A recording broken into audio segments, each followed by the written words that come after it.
RCR, la red que comunica y une al Perú. Quiero agradecerle la amabilidad que tiene con RCR, Red de Comunicación Regional, a la doctora Valerie Paz Soldán, ¿no? Ella es especialista en política de salud pública y le agradezco la cordialidad con RCR. Qué gusto saludar a la doctora Paz Soldán, muy amable, muy gentil. Es un gusto estar con ustedes y con todos los oyentes. Bien, ayer llegó el primer lote de 300.000 dosis de vacunas de la empresa Sinopharm de China, ¿no? Sin embargo, el reto es muy grande, ¿no? Lograr vacunar a la mayor cantidad de la población en el menor tiempo posible. Y le digo esto por la situación que estamos viviendo. Tenemos carencia de oxígeno, tenemos centros hospitalarios colapsados, tenemos falta de personal especializado y un sinnúmero de problemas que estamos confrontando. El reto es bastante grande. Me gustaría conocer su opinión, por favor. Estoy de acuerdo, el reto es enorme. La distribución de vacunas a nivel nacional va a tener serias barreras logísticas que vamos a tener que resolver. Por ahora tenemos un lote bastante pequeño que tenemos que llevar a los profesionales de salud que están sufriendo altamente por el hecho que están atendiendo a tantas personas enfermas. Con esta variante nueva hay un nivel más alto de contagio y tiene una manifestación clínica diferente que está llevando a una severidad más rápidamente y con personas de otras edades. Por otro lado, estoy optimista por la llegada de estas vacunas y por lo que nos pueden hacer al país. Ahorita estamos en un ascenso exponencial de número de casos, a pesar de la cuarentena, que creo que ha sido una cuarentena muy leve, sigue en ascenso y la única manera de darle la vuelta a ese ascenso es comportamientos, o sea, nosotros tenemos la responsabilidad de usar nuestra mascarilla responsablemente y con un buen sello y evitando eventos sociales o con una vacuna. En Israel han tenido, es uno de los primeros países donde han logrado vacunar a una gran parte de su población. Claro, es un país más chico, de 11 millones de personas, pero ya tienen a 43% que han tenido una dosis y a 28% con una segunda dosis. Y se han visto resultados tremendos con una reducción de 41% en los casos positivos. 41% en semanas, 31% en disminución de casos hospitalizados y 24% de disminución en enfermos severos. O sea que nos da esperanza que una vez que llegue la vacuna podamos ver ese tipo de efecto acá en el Perú. Ahora, importante lo que usted señala, doctora Paz Soldán, ¿no? Países que han iniciado una etapa de vacunación masificada, con cronogramas, con plazos establecidos, tienen un impacto socioeconómico y de salud, ¿no? Disminución de casos de contagio, carga hospitalaria, etcétera, etcétera. Entonces, por eso es que si en el Perú no logramos en el menor tiempo posible, la situación puede empeorarse, ¿no? Entonces, de ahí el reto de lograr las vacunas. Nuestro vecino Chile, en marzo, va a vacunar 5 millones de personas y esto tiene un impacto. Sería interesante que usted le comente a la opinión pública que nos escucha en distintos puntos del país cuán importante es la vacuna, que si bien es cierto no va a ser la solución total, integral para el tema de la pandemia, pero es un elemento de contención valioso para efectos de su tratamiento, seguimiento, monitoreo, etcétera, etcétera, ¿no? Efectivamente, o sea, la vacuna va a tener un impacto en la comunidad porque mientras más personas estemos vacunadas, servimos como una barrera para los demás. Entonces, a mí me llega el COVID y yo ya estoy como un punto de pare, como una contención.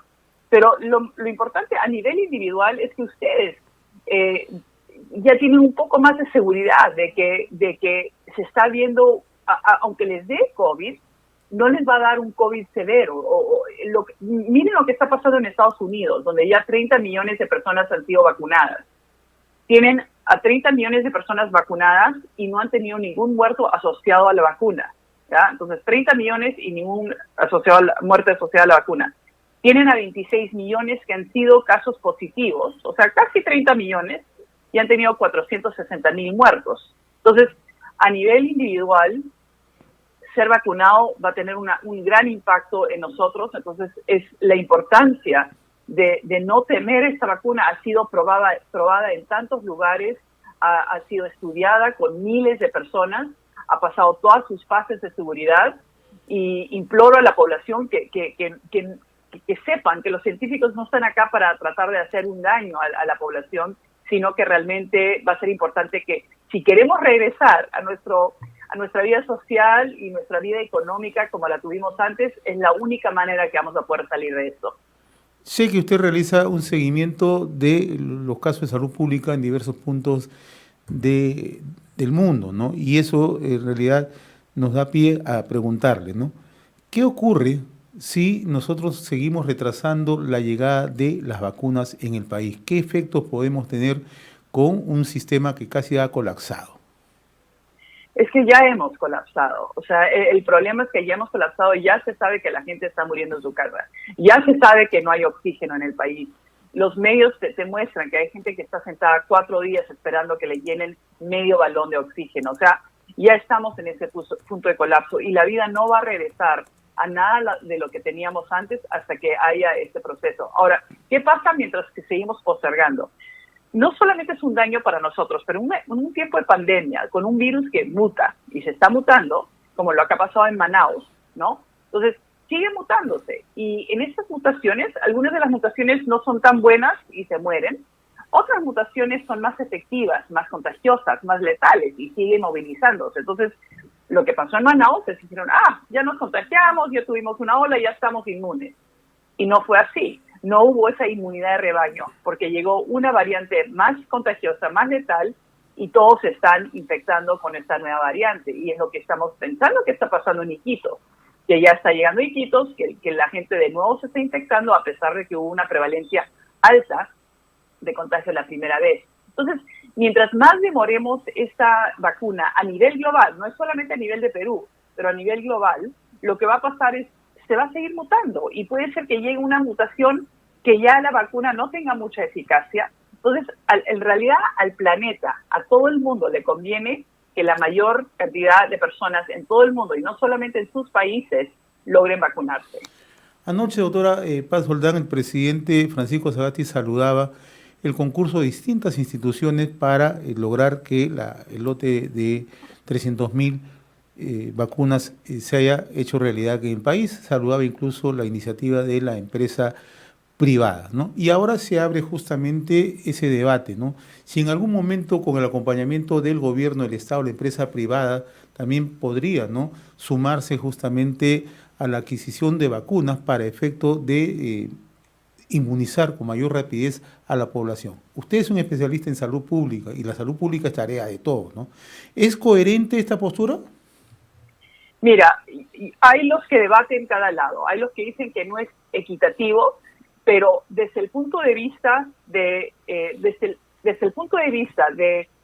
salud pública, la mayor cantidad de gente que podamos vacunar inmediatamente, mejor, ¿no? Entonces, si la industria privada puede lograr traer una gran cantidad de vacunas y que no haya que no impida que el gobierno lo haga, y que puedan empezar a vacunar a empleados en compañías particulares, en empresas particulares, o sea, eso en realidad va a ser un alivio al gobierno. Y lo que estamos viendo en otros países es que a veces en diferentes sectores, por ejemplo en Estados Unidos, diferentes estados lo están manejando de diferentes maneras.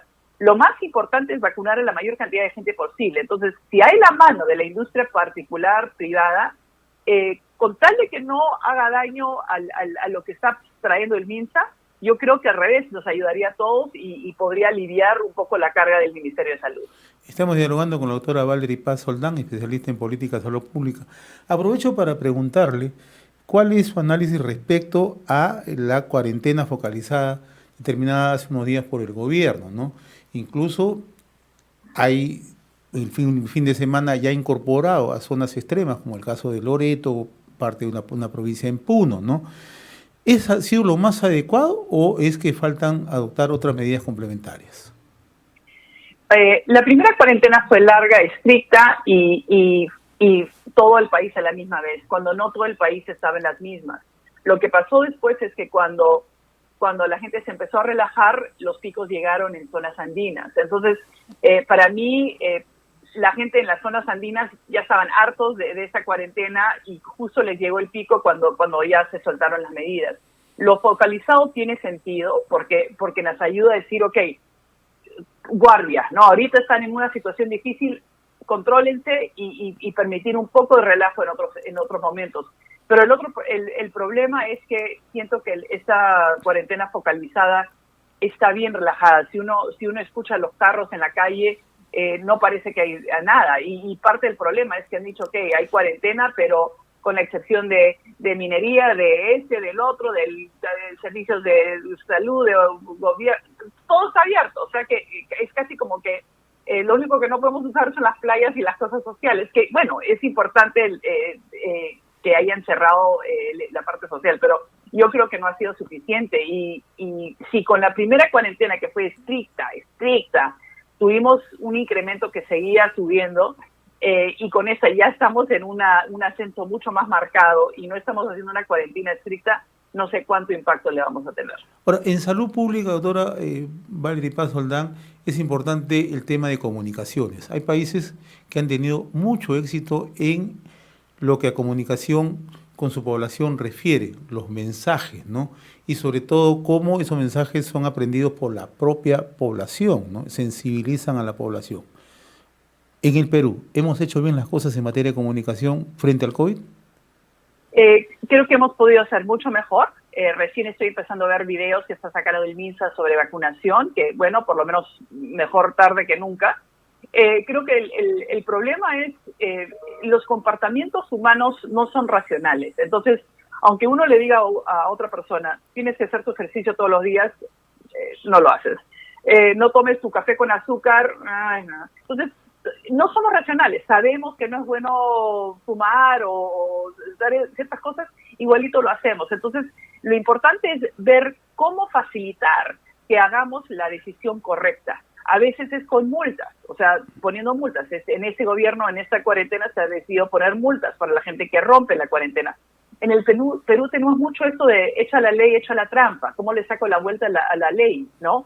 Entonces, en esta situación, a veces hasta que a ti no te toque ver a alguien cercano vivir una situación difícil, creo que muchos sienten que son inmunes a la situación. Y claro, en la primera ronda teníamos un virus que era mayormente afectando a los mayores. Entonces muchos jóvenes se sintieron invincibles y salieron a juerguear, ¿no? Entonces, creo que el mensaje ahora es esto nos puede afectar a todos, ya deberían saber esto, pero yo no sé qué más se puede hacer para que la gente entienda que esto va en serio. Ahora, usted ha tenido el mérito de realizar estudios en salud pública en distintos puntos del territorio nacional, ¿no? Uno de ellos es toda la franja amazónica, particularmente Loreto. ¿Por qué le hago esta pregunta? Porque si bien es cierto, estamos concentrados en el tema de la COVID o COVID-19, ¿no? Pero parecería ser que estamos relajando también las otras enfermedades. En el caso de la franja amazónica, el dengue, chikungunya, ¿no? Etcétera, etcétera, ¿no? Y otras enfermedades prevalentes asociadas a nuestra población, ¿no? Entonces, ¿cómo manejar esta situación? Atacamos el COVID, pero se nos pueden presentar otros problemas también de inmediato, ¿no? Absolutamente, señor Hernández. Es una buena pregunta porque efectivamente hay gente que está sufriendo de otras enfermedades, ya sean crónicas como cáncer o problemas del corazón, o infecciosas como el dengue o otras enfermedades que se ven. En la franja amazónica, uno de los problemas es que algunas de las enfermedades tienen síntomas muy parecidos al COVID. Entonces, uno va pensando que tiene dengue cuando en realidad es COVID o viceversa. Uno de los problemas que vimos en la primera ronda es que mucho del primer nivel cerró en ese momento, no podía atender a tantos pacientes y todo se enfocó en COVID. Yo creo que eso va a tener un impacto muy fuerte en tantas otras enfermedades que matan a nuestra población, ¿no? Entonces, creo que hay lecciones que se pueden aplicar a esta experiencia, como el fortalecimiento de todo el sistema de salud, no solo el tercer nivel, y aplicar medidas políticas que no son solo en base a la realidad de Lima, sino a las realidades que tenemos fuera de Lima. Trabajando en Iquitos, tienen que guiarse con las reglas y las normas que son establecidas acá en Lima, pero la realidad es tan diferente que tienen que poder adaptarlas a su contexto situacional, ¿no? Ahora, cuando uno consulta, en nuestro caso recogemos información siempre del interior del país, de los corresponsales, especialistas, decanos de colegios, directores regionales de salud, siempre han puesto en los últimos 10 meses énfasis a atacar el tema desde el primer nivel de atención en salud, ¿no? ¿Cuál es su percepción? ¿Se han hecho bien las cosas en ese primer nivel? Mira, vayamos a Iquitos. En el primer nivel, cuando empezó toda esta pandemia y se cerraron los vuelos y no habían vuelos, no había ni siquiera manera de llevarles equipo de protección personal. Estamos en una ciudad donde la temperatura es de 40 grados centígrados, donde la gente les está pidiendo que usen su equipo de protección personal horas y horas seguidas, cuando se están chorreando en sudor, no pueden tomar mucho líquido porque si no tienen que estar yendo al baño y interrumpir. Entonces, es una situación difícil estar en un hospital con aire acondicionado, ¿verdad? Entonces, pero a la misma vez no llegaba la atención al primer nivel. Entonces, ¿qué vas a hacer? ¿Mandar a la gente del primer nivel a trabajar en estas condiciones? No tenían el equipo que necesitaban. Entonces, pensemos en Loreto. Loreto es 1/3 del territorio nacional. Es 1/3 del territorio nacional. Tiene un par de hospitales en Iquitos y tiene un hospital en Yurimaguas, ¿verdad? Además de eso, el sistema en Iquitos depende de estos establecimientos de salud del primer nivel, porque no hay otra manera que para la gente llegar a la ciudad. Entonces, si no fortalecemos eso, no hay manera de ayudar a la gente que está en los lugares más remotos.